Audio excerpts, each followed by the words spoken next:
Hey mamas, you are listening to the Motherhood is Ghetto podcast. We all know motherhood can be a beautiful thing, but girl, it can also be ghetto. Join me as we discuss some of the best and worst parts of being a mom raising kids, all while trying to figure out this thing called life. This ghetto is a safe space, mamas. So welcome to the hood.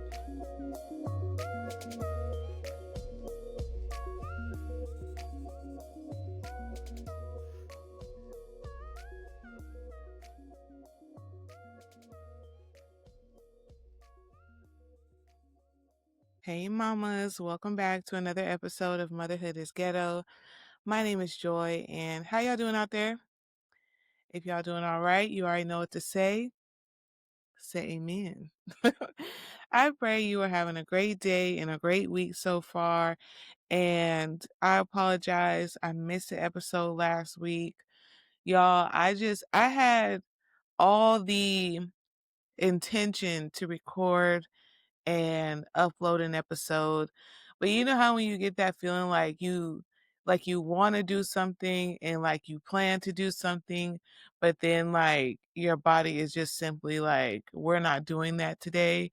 Like that's the kind of week that I had last week. It was like we're just everything that you planned in your mind, the body is not going to execute. And that's just what it was last week. So my apologies for missing a week. And then also too, I wanted to get my camera situation going because um I got a new camera to record this podcast and I honestly did not like it. So the last video that I put out, I hated it, but I was like, I'm not doing it again. So funny thing is me and my son switched webcams. So he does his little YouTube. He has a YouTube channel and he always records in the dark anyway because he's playing video games and stuff. So I was like, well, you can have this webcam because I don't like it. Like, and I spent like $100 on it and it's not even great. And it's supposed to be like 4K and all that stuff, but I don't know, like it was just looking crazy to me. And so I was like, you can have my camera and I'll take your camera because your camera seems to be probably more my speed. And the camera that I have will probably be better for you since you record in the dark. And so we switched cameras and his camera is a 2K camera and mine is a 4K. And I think that like I think I still kind of look bright, but my color, like in the other video, you couldn't see my color. So I feel like with this camera, you can see my color better. So I was trying to get that situated before I recorded again. So hopefully this video, this podcast is live and in color for y'all and hopefully it looks good. But yeah, so other than that, I've just been working and everything and just being a mom and doing all the things that moms do. Um Nothing really eventful. Oh, I was about to lie to y'all. I was going to say nothing really eventful or exciting, but a couple of things have happened since the last time that we talked. So, first things first, Solomon made Student of the Month for the month of October. Amen.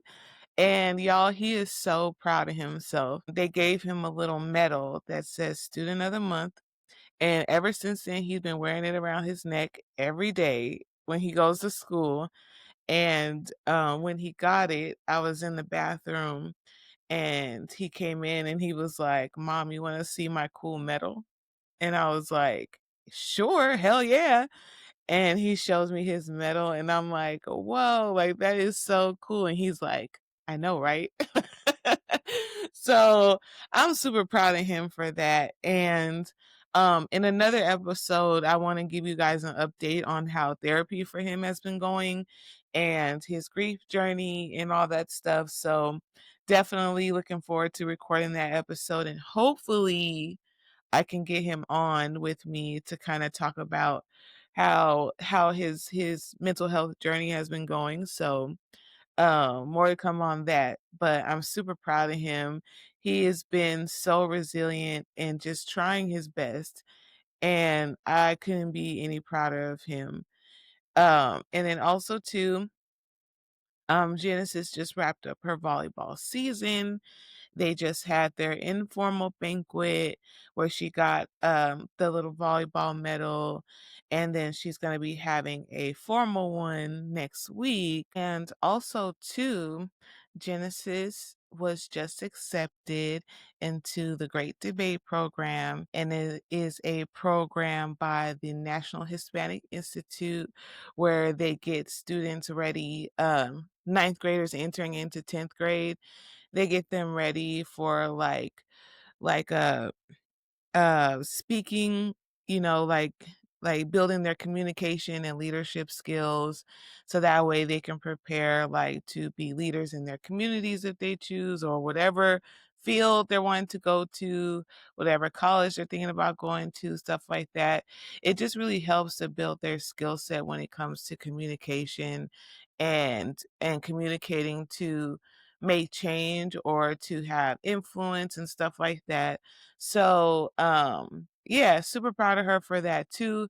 She will be going to the University of San Diego next summer for 6 days, and where she is immersed in the college life. So they get to stay in the dorms, they get to eat in the mess hall, and do all the things, and they'll have their all 6 days planned out, like, with an agenda and the things that they're gonna be working on, and she'll be in, like, a group and going with other students that are from Las Vegas, so I am extremely proud of her, and for her stepping out of her comfort zone because my daughter is not she's talkative, but, like, with people that she's comfortable with and, like, with her friends.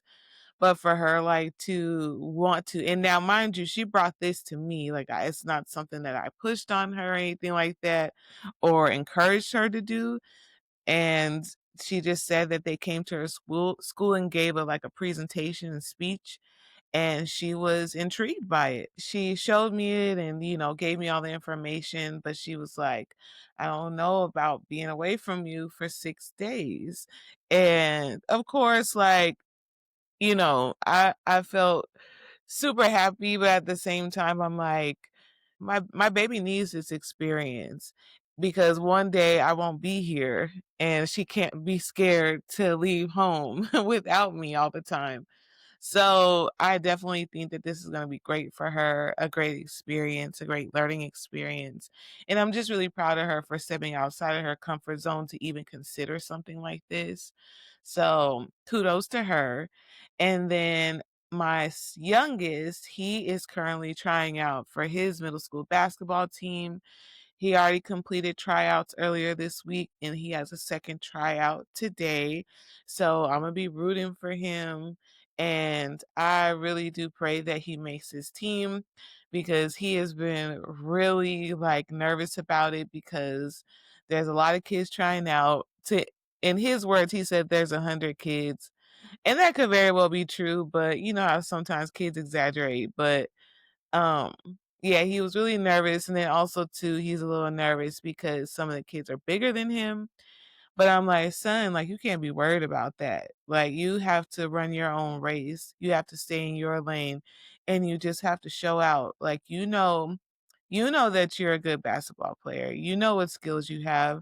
So just make sure to showcase those skills in the best light that you can. And don't be worried about them other boys. Like his thing is like there are some that are taller than him. But there are some kids that are the same height as him. They're just like a little bit bigger as far as like their build. And sometimes that can be a little bit intimidating to my son, but I'm like, don't even worry about that. Like, it's okay. And then at the end of the day, like y'all are playing on the same team. It's not like you got to play against them, if you make the team. So it's nothing to worry about. So I think that that helps him with his confidence a little bit. So today is round 2, and I just pray he gets on the team because he really does deserve it. He's been working hard. So but yeah, but that's a little bit of what's been going on here in this motherhood. But I'm so glad you guys are here with me today. And we are going to jump into today's episode. So, If you guys saw my last video, you already know that I talked about my dad recently passing away. And one of the things that I've been really thinking about since he passed away was kind of some of the values that he instilled in me and my brothers. And I was just kind of thinking like, what values like did my dad teach me that I live and I still live today? And what I'm teaching my kids and the values that I'm teaching them that hopefully they will go into adulthood still doing and still embodying, and what values I'm teaching them that I would want them or expect them to pass down to their kids. And it just got me really thinking about that. And when I was thinking about my dad, I was thinking about how good of a role model he was for some of those basic values that were passed down to me. And like I said before, like he was by no means perfect, but there were some things that I really, it stuck with me. Like, and it's still with me. So I just wanted to kind of talk about a few. I wrote a few down on a little listy and wanted to go over them and kind of like share how I'm instilling these particular values in my kids.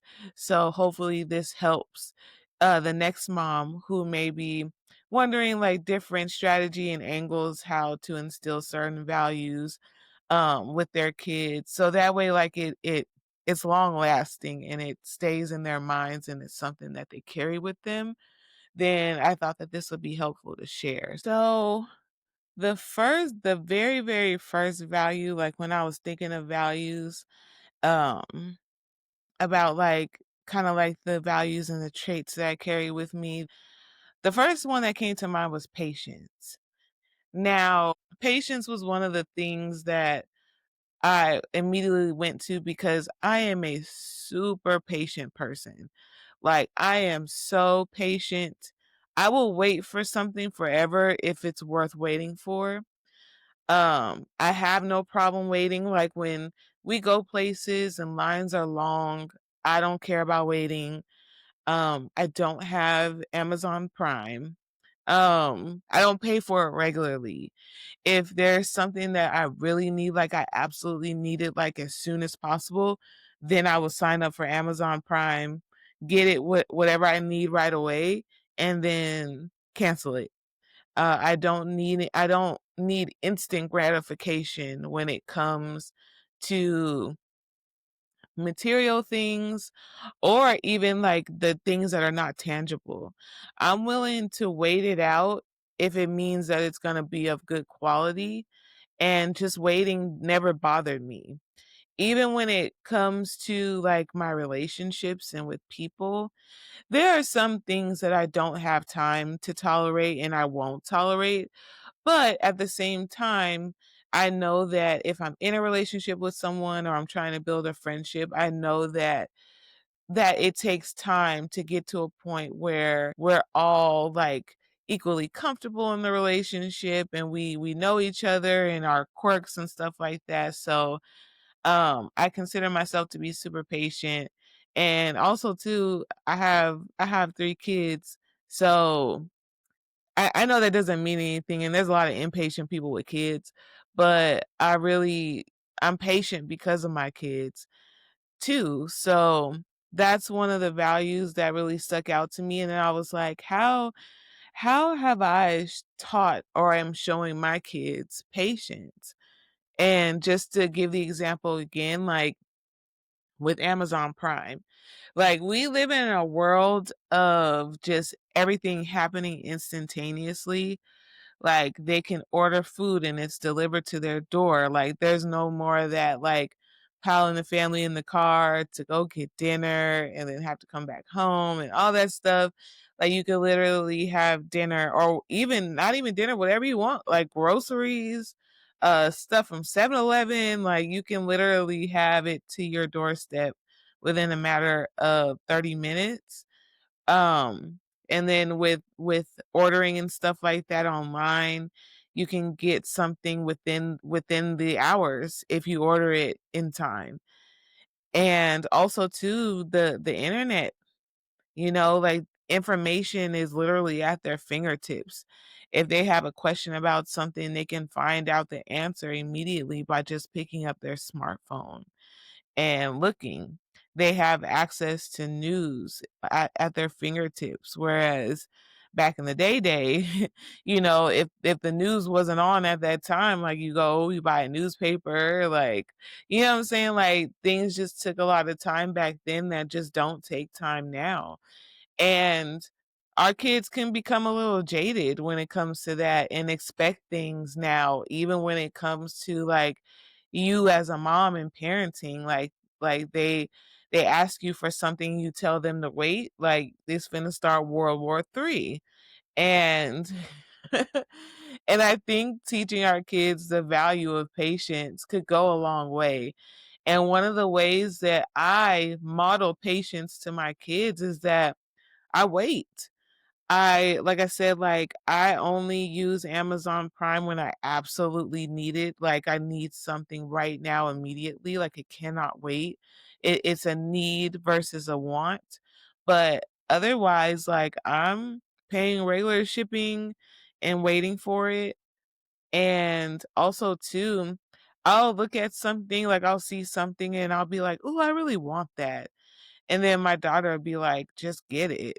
And I'm like, but, I didn't budget for that this week. So I can wait until my next pay period and then add it into my budget and, put it in my cart. And my daughter, like, she don't be understanding. She's like, why don't you have the money now? Why don't you just buy it now? But I'm like, even though I have the money now, I didn't plan for this expense, this purchase. So I'm gonna wait and plan for it. So that way I'm not dipping in money that I plan to use for something else and then trying to get money from another source to replace that money. Like I didn't plan for this, I didn't budget for it, so I'm not gonna get it right now. And just another example, our our Disneyland trip. So at the beginning of 2025, I decided I wanted to take my kids to Disneyland for Christmas this year. So I've been saving just specifically for that. And it's just for this trip, and I have a different savings for other stuff like my emergency fund, but this one was like a sinking fund for this trip. And of course, yeah, I could have taken my kids to Disneyland at any point this year, but I wanted to take them for Christmas and I wanted to save extra funds for it. So that way, again, I won't have to dip into any other money that I have saved or I have coming in order to fund and have like spending money for this trip. And I'm okay with waiting. My kids can wait until Christmas to go to Disneyland. They've never been, it's going to be their first time. And I didn't want to rush. Like, I wanted to take my time and save for this trip. So that way, when we go out there, I'm not like, well, I can't spend too much because I won't have enough to pay the light bill. Like, I didn't want any of that on their first trip to Disneyland. So I saved for it and I was patient, and now everything is funded and paid for, and all we gotta do is show up, and we gotta go spending money to get souvenirs and stuff, and that is what it is. So things like that. And just also too, when they ask me for something like before they get their allowance, and they'll say something like, well, can I get my allowance early so I can get this? And it's like, no, like, you have a set payday for your allowance. So you need to wait till that day and then you can get whatever it is you're trying to get. Now, if you're running into an issue where you simply cannot wait, then you need to learn how to manage your allowance better. So that way you have money left over from when you get your allowance to buy whatever you need throughout the rest of the month instead of just spending it all in one day once you get your allowance. So my son is learning that right now because he wanted to buy some new equipment and stuff for his gaming and YouTube setup and stuff like that. And he was asking me like if he could get more on his allowance. to cover those costs. And I was like, no, like you get this set amount every month. So if you want to stack and save your allowance to eventually buy what it is you're trying to buy, hey, that's what it's going to be. Like otherwise, you don't have the money yet. So that leads me into my next value, which is the value of a dollar. So this is really important to me because I want my kids to understand how money works, and how it can work for them. So with me, like these little things like making them wait, until a payday, and not getting too used to being like giving money in advance or like loaned money, because when it comes to that, like you're going to have to pay that back. So for example, when my son asked me if I can give him a little more on his allowance so he can get whatever he needed for his YouTube setup, I was like, well, if I do that, if I give you a little bit extra, then that means that you're not going to get an allowance next month or the month after that, because he wanted $150 to get this equipment and stuff. I'm like, okay, so that means you won't get an allowance for the next 2 months. And he's like, what? Like, doesn't make any sense. I'm like, it does make sense because you're taking out a loan. Like, you want me to advance you the money that you're supposed to get over the next couple months. So I need you to pay that money back to your bank account because I'm giving it to you right now up front. And so he was like, well, I don't want to do that. So I was like, okay, so the better idea would be to run your numbers, find out how much each thing is gonna cost. So he was just giving me like a ballpark. He was like, I need $150. I'm like, are you sure that's how much it even costs, like what you need? Because you might be asking for more than what you need. So I was like, run the numbers, look up everything individually and see how much it costs. And with that total, just save your allowance until you get to that number and then buy what you need. He was like, I don't know if you give me my allowance this month if I'll be able to hold on to it long enough to save. And I'm like, that's cool. That's what the bank is for. So, do you want to keep your allowance in the bank and let it build up until you get to your dollar amount, and then I send you that money on your the allowance day when you have enough? And he was like, "Yeah, I'll do that." So, that's what we're doing. So, last month he didn't get his allowance. This month he won't get his allowance because it's staying in the bank. And then next month he'll be ready to go and have his money already saved so he can get it all at once and pay all at once.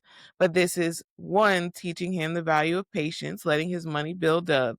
And then two, that everything comes at a cost. Like whatever you do, like as far as the money you spend, whether it's $1 or $100 affects your bottom line. So you have to be smart about it and be strategic about your money. So that's one way. And then also too, like I'm showing them the value of a dollar by making sure that I'm being responsible with my money. And when they ask me for things, like I just don't get up and get it. And I'm letting them know like, hey, this isn't a part of my plans for spending this month. So you may have to wait on this said thing until included in my bottom line and what I'm going to have left over for the month and all that stuff. So, yeah, and just really like teaching them that there's probably not much that you can find in this world for free. So just expect everything to come at a cost.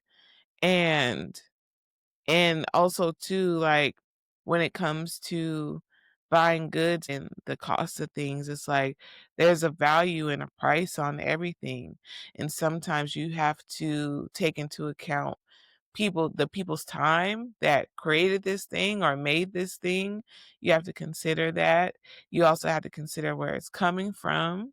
So all that stuff. And I think that they're getting it. Of course, like, it's taking them some time, and with more lessons and more experience, they'll come to understand the value of a dollar, and that money just doesn't grow on trees. Like, it actually has to be earned. So they're learning that. They're learning that, I think, in the best way possible, the most healthiest way.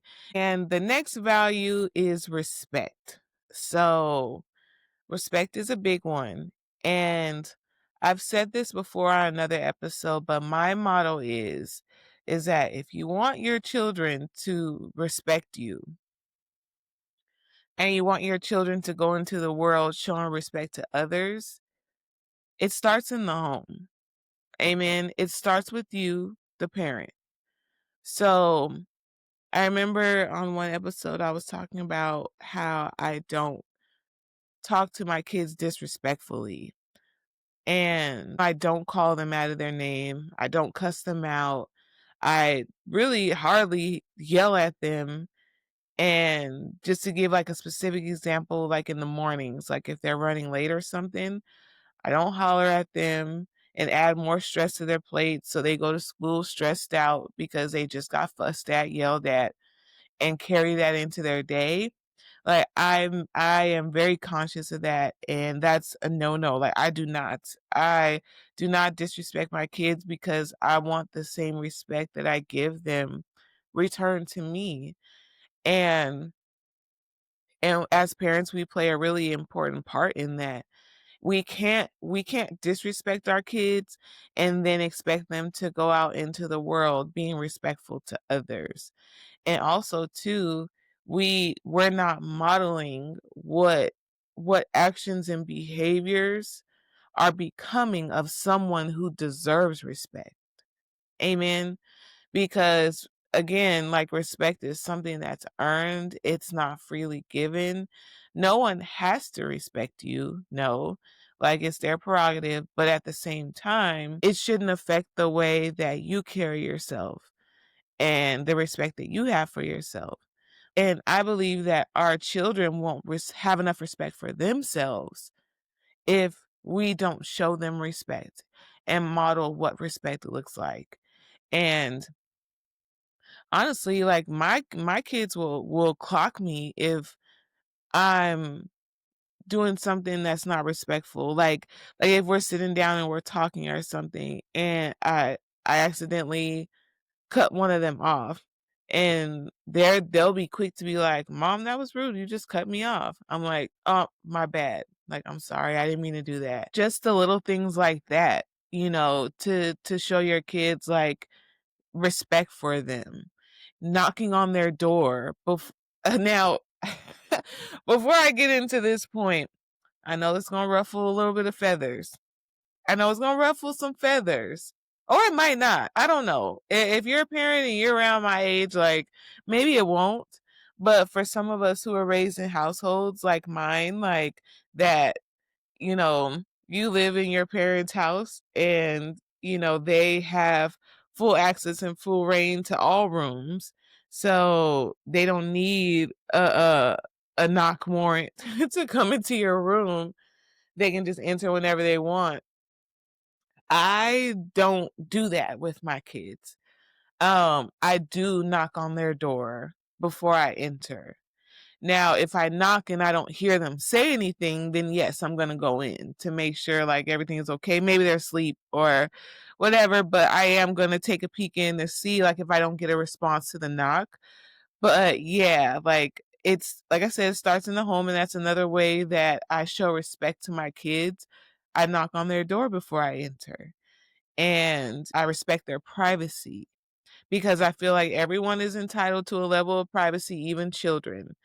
And no, I don't think that everything should be private, but I do feel like that they deserve some level of privacy because when it comes to their bodies and, their personal space. all that good stuff. So I show that to them because I want that same respect in return. Now, do they always do it for me? Not always, especially my daughter. My daughter, but I feel like that's okay too because me and my mom kind of had that same dynamic where we shared space. Like me and my mom shared a bathroom, so my mom was okay, like if I walked into the bathroom, and she was in the bathroom, that's okay. And I'm okay with my daughter doing that too because I don't have anything to hide. We all got the same parts, so it really doesn't bother me. But I do, respect her privacy, and I knock and I announce myself. Um but if my bedroom door is closed, then they will knock or they'll call my name outside the bedroom door, and if I respond, then they'll talk to me, or I'll tell them like, "Come on, like come in." So respect is a two-way street, and I feel especially raising kids like that can kind of get lost in the sauce because as parents we tend to say like it's because I say so, or this is my house, like my rules, and not not showing any like grace or compassion to how our children may feel, or at least like getting their side of it and considering their side of it. It's just like a my way or the highway type of situation in some households. And if that's how you run your household, then if it works for you, like that's fine. Totally not knocking any way that anyone else is raising their kids or what they're doing in their home. I'm just saying for what I've experienced so far in motherhood, me reciprocating respect to my children has in turn reciprocated respect right back to me. Like my children hold open doors for me. They say excuse me, please, thank you. Like, and those are the things I do for them too. I'm very respectful to my kids, and I have manners towards my kids, and they show it right back to me. So I don't know. Like, I don't know. Like I said, like everyone is different, different strokes for different folks. But I feel like if you want respect, then you have to give it. And that also means to your children. And lastly, the last value that I want to go over is work ethic. That is something that both of my parents modeled for me, and they probably did it too good. They probably modeled work ethic too good. And I always tell people this. I'm like, my parents worked all the time. I only remember my parents taking like days off, like during the holidays, for our birthdays occasionally, like if we were doing something or they were taking us somewhere for our birthdays. But like sick days, my parents never got sick. Like, what are we talking about right now? I don't I'm sure they did take some, but I cannot remember them ever taking a sick day, a mental health day, just a fuck it, I don't feel like it day. Like I don't remember those things. I remember my parents always working. And since that was modeled to me, then that's how I also carry work ethic into my adult life. I just don't call out from work willy-nilly. If I'm calling out from work, then that means that it is something like serious going on in my life, or one of my kids is super sick and I need to stay home with them. Those are the only times I'm calling out. But I'm going to be touching on something in another episode that is very important when it comes to work life and all that stuff. So please stay tuned for that because I not that I'm changing my stance in it, but I am considering what taking like time off and sick time and calling out really truly means, and how it could benefit me in the long run, and not just working until I'm so empty that I actually need to take time off or I need to rest.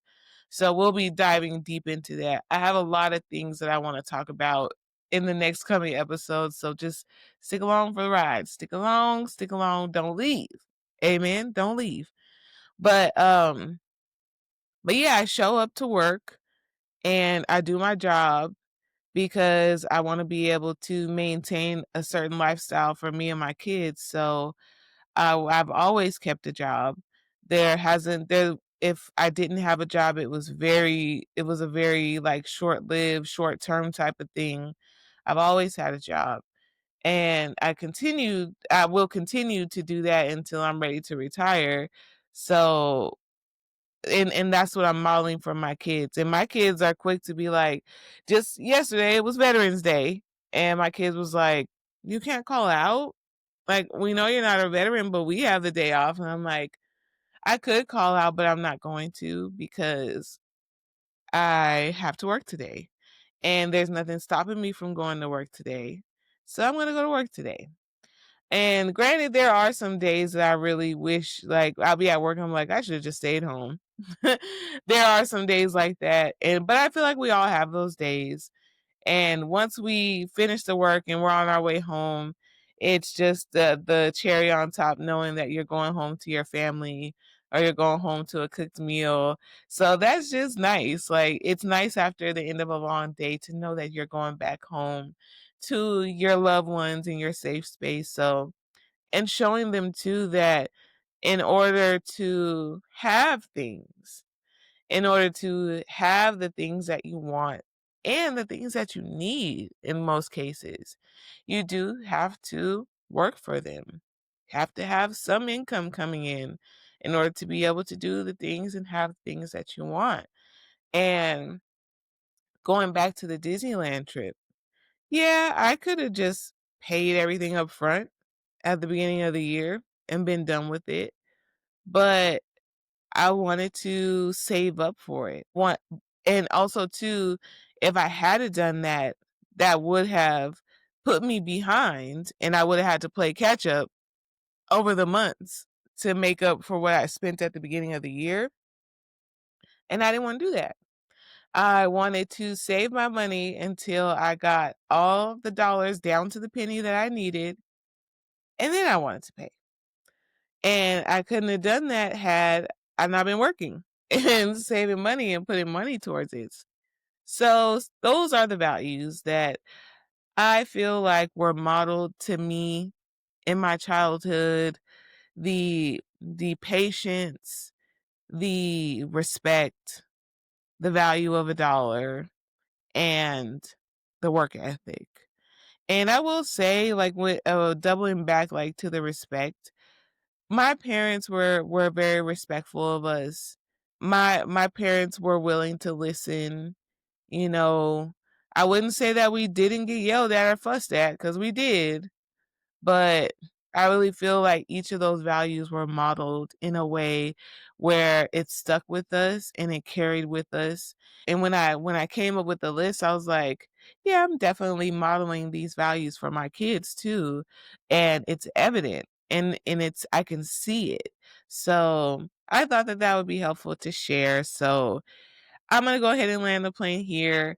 Thank you so much for tuning in. And if you thought that this episode was helpful, please do not forget to share it with another mom who you think would find it helpful.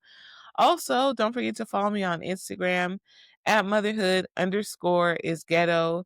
I post there, I share updates of me and the kids there. Also, if you are not already, please go ahead and follow the show. We are on Spotify and Apple Podcast. So if you listen on either one of those platforms, you can find me, follow the show so that way you're notified when I upload. Also, too, I'm on the YouTube streets. Amen. So if you prefer to listen or watch podcasts on YouTube, I'm also there. Just look up Motherhood is Ghetto. You will see me and you can listen there too. And make sure if you do listen there, don't forget to subscribe. Amen. Trying to get to, well, I don't know if I'll be able to, but trying to get to at least 100 subscribers before the end of the year. And I think that that's doable. So if the spirit moves you to do any of those things, I would greatly appreciate it. Thank you so much for tuning in today. And until next time, mamas. Thank you so much for listening to today's podcast. Don't forget to follow the podcast and share with anyone who you think may enjoy it.